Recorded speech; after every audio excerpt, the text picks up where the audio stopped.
Jonathan gave his employees the day off for Christmas Eve and worked alone, only to see a pregnant girl roaming aimlessly outside. He offered her shelter but was shocked by the picture on her phone and the truth he never wanted to face. Before we continue, please take some time to subscribe to Dailydose, like and share this video with your friends. It might brighten their day and inspire them to do good. Also keep watching because an important lesson awaits at the end of the video. Jonathan never thought about his future as a young man. He lived in the moment, and as an adult, he knew he didn't want to work for someone else. Therefore, he raised enough money and bought a gas station. Meanwhile, his love life was carefree and fun. He was the perpetual bachelor, but he was honest about it too. All the women he dated knew this about him, although a few tried to change his mind. None could. He loved his freedom too much. But it was a cold night in New Jersey, and he had given all his employees the night off so they could be with their families on Christmas Eve. Jonathan didn't have his own family. Both his parents passed, and his only brother lived in Europe. They never talked at all, so it was like he had no one else in the world. He could always find someone to warm his bed, but he never tried to do it on special holidays.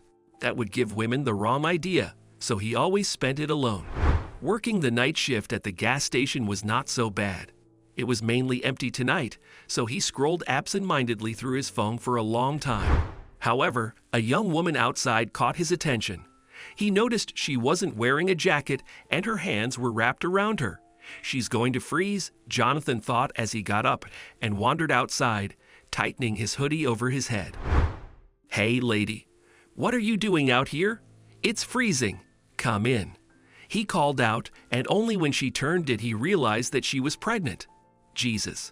Thank you," the girl said when she got closer and entered the gas station store, blowing into her hands. "The coffee machine is working. It has hot chocolate too." Jonathan pointed to the corner. "Sorry, I don't have any money. I just got kicked out by my father. I mean my step." "Well, whatever." The girl shook her head and reached into her pocket to check her phone. "Pick whatever you want." "I own this place," Jonathan insisted, and the girl nodded. She picked hot chocolate and drank it slowly as if it was the best delicacy ever. But her head went up unexpectedly. "Can I use your bathroom?" "Sure. It's over there," he pointed, and the girl rushed, leaving her few things on a counter in the corner. Her phone started ringing, and Jonathan couldn't help his curiosity. He got closer to check who it could be, but the call ended. However, his eyebrows went down as he spotted the screensaver, or lock screen, on her phone.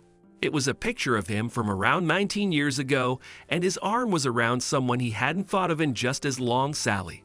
"Thank you, sir," the girl said, interrupting his snooping. "Is everything okay?" "Oh, you just got a call, but they hung up," Jonathan said, shaking his head. He thought about ignoring what he had just seen but couldn't. "I saw the picture you have on your lock screen." May I ask why you have that picture?" The young woman frowned at him. "Because it's my phone." "I don't know," she shrugged, weirded out. "Look, I'm not a weirdo or anything. That's a photo of me," Jonathan revealed, pulling his hoodie down. The girl's eyes widened as his face was clearer in the harsh white light of the store. Granted, he was 20 years older than the man in the photo, but it was unmistakably him. Still, the pregnant woman was not sure. "Really? I mean, that's impossible," she said, grabbing her phone and opening the picture. Her eyes went back and forth as she confirmed what Jonathan had said. "Wow. Now will you tell me why you have it?" he continued. "Do you remember the woman in the photo?" The girl avoided his question.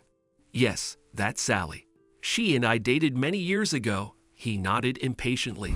"Sally was my mother, and until her death a few months ago, I thought the man who had raised me was my biological father." "He did too," the girl muttered bitterly.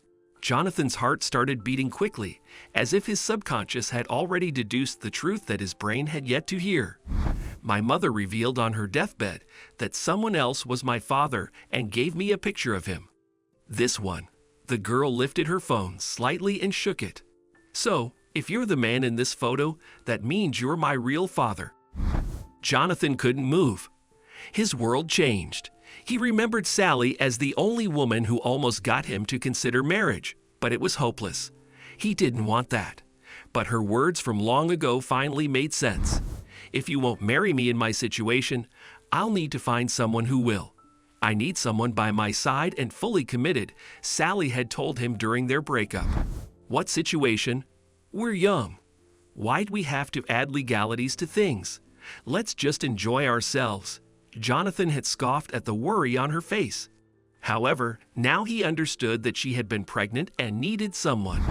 The pregnant girl stared at him as he was frozen, quiet, and stoic in front of her. So, it's true then.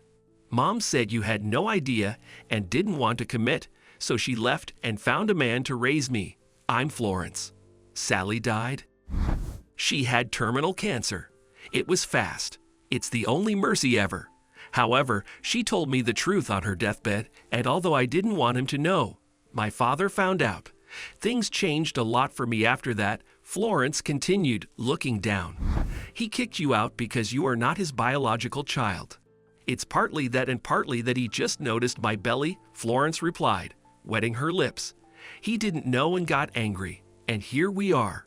Here we are, Jonathan repeated, zombie-like. I'm sorry. I can't believe this is happening. Don't worry.